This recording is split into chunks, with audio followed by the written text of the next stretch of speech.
നമ്മുടെ നാട്ടിൽ 1985 നിലവിലുള്ള നാർക്കോട്ടിക് ആക്റ്റാണ് ഇപ്പോഴും നിലനിൽക്കുന്നത്. 1985 നിലവിൽ വന്ന ആ ഒരു ആക്ടിൻ്റെ ഒരു കുഴപ്പം, ഇത്ര അളവ് വരെ ഒരാൾക്ക് മയക്കുമരുന്നും ലഹരിയും കഞ്ചാവുമൊക്കെ കൈവശം വെക്കാം.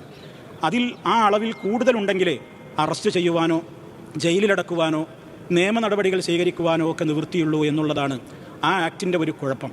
അതുകൊണ്ട് തന്നെ നേരത്തെ ഇവിടെ നിങ്ങൾ ഖുതുബയിൽ പറഞ്ഞതുപോലെ ലോകത്തിൻ്റെ പ്രവാചകനായ മുഹമ്മദ് മുസ്തഫ സല്ലല്ലാഹു അലൈഹി വസല്ലം പറഞ്ഞത്, മാ അസ്കറ, ലഹരി ഉണ്ടാക്കുന്ന ഒരു വസ്തു അത് എത്ര അളവിൽ ഉപയോഗിച്ചാലും അത് ലഹരിയുണ്ടോ എങ്കിൽ ഫഖലീലുഹു ഹറാം, അതിലൊരല്പം പോലും ഉപയോഗിക്കുന്നത്, ഒരു ഗ്രാമോ ഒരു മില്ലി ഗ്രാമോ ഉപയോഗിക്കുന്നത് പോലും നിഷിദ്ധമാണ് എന്നാണ്.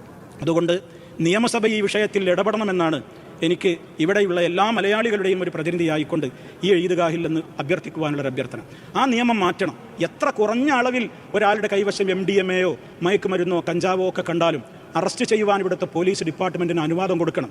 കാരണം പലപ്പോഴും ഇന്നൊരു പോലീസ് ഡിപ്പാർട്ട്മെൻറ്റിലെ ഒരു ഉത്തരവാദപ്പെട്ട വ്യക്തിയുടെ ഇൻ്റർവ്യൂ നമ്മളെല്ലാം കണ്ടു. പലപ്പോഴും അവർ നമ്മളോട് ചോദിക്കുകയാണ്, നിങ്ങളൊക്കെ പരാതി പറയുന്നു, ധാരാളം ആളുകളെ നിങ്ങൾ മയക്കുമരുന്ന് കേസിലും കഞ്ചാവിൻ്റെ കടത്ത് കേസിലൊക്കെ പിടിക്കുന്നുണ്ടല്ലോ, പിന്നെ എന്താ അവരിങ്ങനെ പുറത്ത് വിലസുന്നത് എന്ന്. അതിൻ്റെ കാരണം ഇതാണ്, ഇത്ര അളവിൽ ഇത്ര തൂക്കമുണ്ടെങ്കിലേ അറസ്റ്റ് ചെയ്യാനും ഒക്കെ നിയമത്തിന് വകുപ്പുള്ളൂ എന്നാണ് ആ 85 ആക്ട്. അത് മാറ്റി എഴുതാൻ നിയമസഭ ഇടപെടണമെന്നാണ് ഒരു മാനുഷികമായ അഭ്യർത്ഥന എന്നുള്ള നിലയ്ക്ക് ഇവിടെ വെച്ച് ഓർമ്മപ്പെടുത്തുവാനുള്ളത്. രണ്ടാമതായി ആ വിഷയത്തിൽ പരിഹാരമായി നിർദ്ദേശിക്കുവാനുള്ളത്, ഇത് ലഹരിക്ക് മതമില്ല, അതിന് ജാതിയില്ല, അതിന് വർഗമില്ല. മയക്കുമരുന്നിൻ്റെ ദൂഷ്യം അത് മാനുഷികമായൊരു വിഷയമാണ്.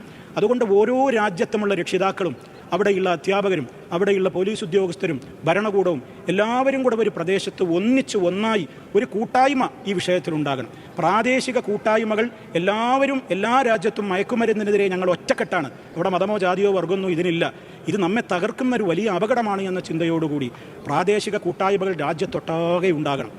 മൂന്നാമതായി പറയാനുള്ളത്, പലപ്പോഴും ശിക്ഷകൾ വളരെ കുറഞ്ഞ അളവിൽ ലഭിക്കുന്നുള്ളൂ. കനത്ത ശിക്ഷകൾ കിട്ടുന്ന നിയമം അത് മാറ്റി എഴുതേണ്ടിടത്ത് മാറ്റി എഴുതുക തന്നെ വേണം. അതുകൊണ്ട് തന്നെ മയക്കുമരുന്ന് കൈവശം വെച്ചാലും ഉപയോഗിച്ചാലും ഒക്കെ അതിന് ഇത്രത്തോളം വലിയ ശിക്ഷയുണ്ട് എന്ന് സമൂഹത്തിന് കനത്ത പാഠം കിട്ടുന്ന വിധത്തിൽ ശിക്ഷകളുടെ കാര്യത്തിൽ ഇപ്പോഴുള്ള നിലവാരം പോരാ.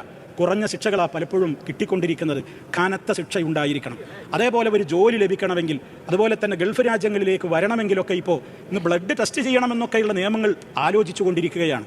MDMA എത്രയോ കാലം മുമ്പ് ഉപയോഗിച്ചവരുണ്ടെങ്കിൽ പോലും ശരീരത്തിൽ നിന്നത് കണ്ടെത്തിയാൽ പല രാജ്യങ്ങളിലേക്കും യാത്രാനുമതി പോലും നിഷേധിക്കപ്പെടുന്ന, പല ജോലികളിലേക്കും തടസ്സം നിൽക്കപ്പെടുന്ന സാഹചര്യങ്ങളൊക്കെ വരാൻ പോകുന്നു എന്ന് കേൾക്കുന്നു. എന്തായിരുന്നാലും ഏതൊക്കെ അർത്ഥത്തിൽ ഏതൊക്കെ അളവുകളിൽ ഇടപെടാൻ കഴിയുമോ നമ്മൾ ഒന്നാണ്. ഇത് മാനുഷിക പ്രശ്നമാണ്.